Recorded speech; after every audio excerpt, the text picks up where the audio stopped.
C'est le Dr Khadim Gueye. Je suis le conseiller technique numéro 1 du ministre de l'Élevage. Revenez un peu sur la cérémonie qui nous a réunis ce matin.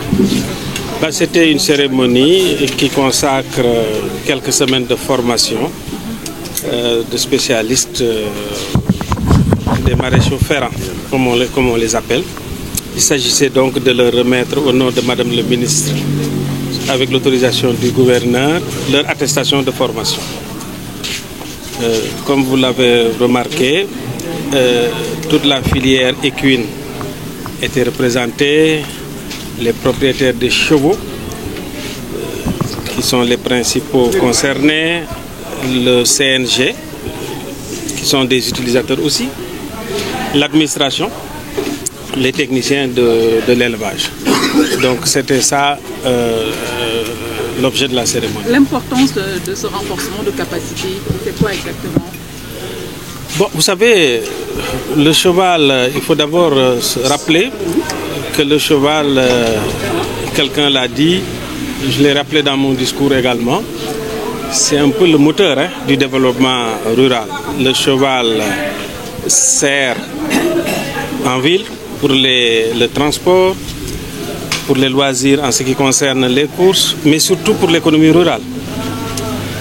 Je voudrais rappeler également que même pour les familles, le cheval sert à l'approvisionnement, l'âne sert à l'approvisionnement en eau dans les milieux les plus reculés. Et le propriétaire du cheval l'a dit, un cheval pratiquement nourrit toute la famille. Donc l'intérêt de cette formation, c'est d'inscrire, d'appuyer tous les agents à pouvoir améliorer le bien-être. Il s'agissait de travailler le pied du cheval. C'est important parce que le pied, c'est l'outil essentiel avec lequel le cheval fonctionne. Ça se fait traditionnellement. Les plus jeunes d'entre nous se rappellent qu'il y avait des spécialistes maréchaux ferrants dans les villes, mais aujourd'hui les ONG Brook et World Welfare, Horse Welfare aident pour moderniser un peu cette formation. Et ça c'est très important. Il s'agit de poser des fers sur les pieds du cheval. Le fer du cheval, du pied du cheval est pour le cheval ce que nos chaussures sont pour nous. Donc il y a tout un art. Quelqu'un a dit qu'en Angleterre, il faut former pendant 4 ans ces maréchaux ferrants. Ici, on a en quelques semaines ramassé les grands principes, mais c'est vraiment des spécialistes. Et les démonstrations qui ont été faites en présence de monsieur le gouverneur montrent que la formation était très, très utile. Il s'agit d'améliorer le bien-être du cheval. En gros, pour résumer, c'était ça. C'est important parce que plus le cheval est à l'aise, plus il est performant dans son travail. Voilà, donc c'est autour de ça. Et ce n'est pas la première séance. Ça fait depuis 2010, ces ONG nous appuient les éleveurs, les propriétaires de chevaux, dans le cadre donc, de la formation de maréchaux ferrants. Évidemment, il va falloir que, monsieur le gouverneur l'a rappelé tout à l'heure, que ceux qui sont formés puissent trouver du boulot aussi, parce que c'est un besoin réel, mais également qu'ils puissent dupliquer leur formation quand ils vont retourner. C'est pour ça d'ailleurs, beaucoup d'agents techniques ont été formés. Celui qui a parlé tout à l'heure, M. Moussa Mbaye, c'est le chef de poste de Ndiaganyao. Et certainement, il va dupliquer ça au niveau un peu de ses collègues et un peu des propriétaires dans sa localité. Bon, il s'agit d'une maladie qui s'appelle la gourme, que le ministère connaît et qui intervient chez le cheval, qui d'ailleurs en son temps était un vice rédhibitoire, n'est-ce pas, Bass? C'est une maladie donc qui peut entraîner presque dans certains pays le déclassement des chevaux, qui est une maladie infectieuse et qui est contagieuse et qui est grave. Mais je voudrais remercier monsieur le gouverneur de la région de Thiès qui, dès qu'il a appris, a donné des instructions à ses services compétents, le service régional de l'élevage, pour enclencher donc, les investigations nécessaires et les traitements. Mais nous attendons, nous, au niveau du ministère, les confirmations du labo. Des prélèvements ont été faits. Je rappelle que la direction des services vétérinaires qui s'occupe de cette question au niveau national est présente. Et nous rendrons compte au ministre. Toutes les dispositions ont été prises. Je crois qu'il y a une dizaine d'années, cette maladie était déjà... Il y avait une épidémie. Ça intervient de temps en temps, mais on va prendre les dispositions nécessaires. Alors, Brook dafa di kuréel goo xam ne nekkinu mala moo ko tax a jóg te muy mala yi nga xam ne mooy fas mbaam ak mberkele te ñoom ñooy si suñu dëkk yi ñooy nekk ci tool yi di béy ñooy transporter nit yi di transporter lépp luy bien te pour def liggéey boobu il faut que seen tànk yi baax tànk yi suñu baaxul duñu mën a liggéey pour tànk yi baax nag dafa am ñoo xam ne ñoom la ñuy woowee maréchal ferrant wala oletkat ñooñu ñoom ñooy ñi nga xam ne ñoom ñoo ko mën a def léeg-léeg nag liggéey bi day des ñu yaakaaroon ne am na solo ak ministère de l'élevage ak beneen kuréel bi nga xam ne moom mooy World Horse Welfare ñu dajale suñuy moyens jël ay ndaw tàggat leen de telle sorte que suñu génnee ba am seeni certificat dinañu mën a faj mbaam yi faj fas yi en tout cas faj seen tànk yi ni mu gënee. ay élèves lañu ay ndaw lañu yoo xam ne ministère de l'élevage moom moo leen tànn ci dëkk yi Sénégal yëpp ñu nekk au nombre de 10 ñu ñëw Thiès ci arabe yi ñu jàngal leen lépp lu jëm ci nekkinu fas lépp lu jëm ci olet ak lépp lu jëm ci naka la ñuy tegee fer fi mu toll nii mën nañu wax ne ñi génn tey jii ay professionnels lañu. bu ngeen liggéey boobu ñu daal di koy gën a valoriser. waaw léegi day oletkat d'habitude da doon nekk ki nga xam ne tëgg la wala artisan mu jëlee xam-xamam ci maamam wala ci baayam di def li mu mën waaye gis nañu ne loolu dafa des tey jii am na solo ni maréchal ferrant nekkee liggéey Europe mu mën a nekkee aussi fii liggéey maanaam profession donc ñu ngi liggéey ak ministère de la formation professionnelle ak notamment direction de l'apprentissage pour que formation boobu ñu mën ko dugal ci école yi mu am ñoo xam ne mën ci génn di ci daan seen doole. man lañ dénk nag ci ministère boobu lépp loo xam ni moo jëm ci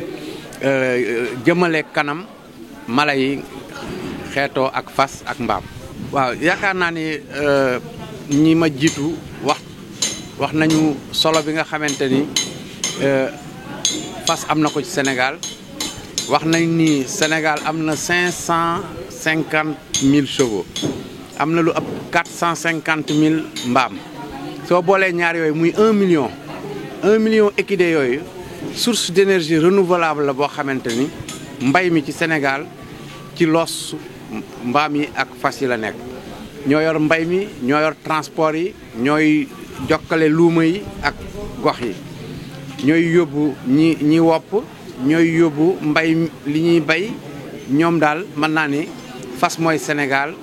mbaam yi wax nañ ko boo demee fu mel ni zone sylvopastorale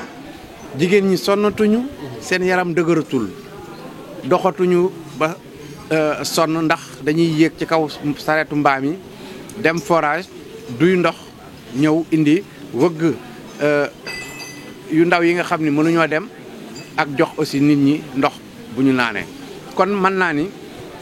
équidé fas ak mbaam yàlla daf leen bind jagale leen doomu aadama pour que ñu taxawu doomu aadama fexe ba yombal dundu doomu aadama ñoo ñuy jox ñuy lekk ñoo ñuy yóbbu fu ñu jëm amuñu droit takk brassard rouge amuñu droit def grève de la faim amuñu droit dara loo leen sant ñu def loolu moo tax yàlla duñu baal ñu wëlbati ko nag di toroxal mala yooyu moom lañ daan wax bay jaay gerte gi jaay ngooñ mi bàyyi fas bi loolu du yëfu gor pour man gor bu fekkente ni am na fas bi gore bayal ko ba mbay mi jeex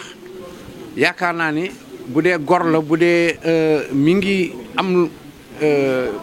maanaam am na gëm na yàlla xam na ne ëllëg àtte am na dina daw ak fas boobu ndaxte yaakaar naa ni productivité wu fas yi ci agriculture bi mi ngi dépendre ci seen wér-gu-yaram mais mi ngi dépendre aussi ci seen lekk yi ñuy lekk ak aussi condition voilà formation bi nag li ñu si jublu mooy wax nañ leen ko les 5 libéralités mooy fas warul xiif warul mar warul tiit warul nekk ci état de dépression ñu tëj ko comme ci kaso fas aussi warul am yenn jàngoro yi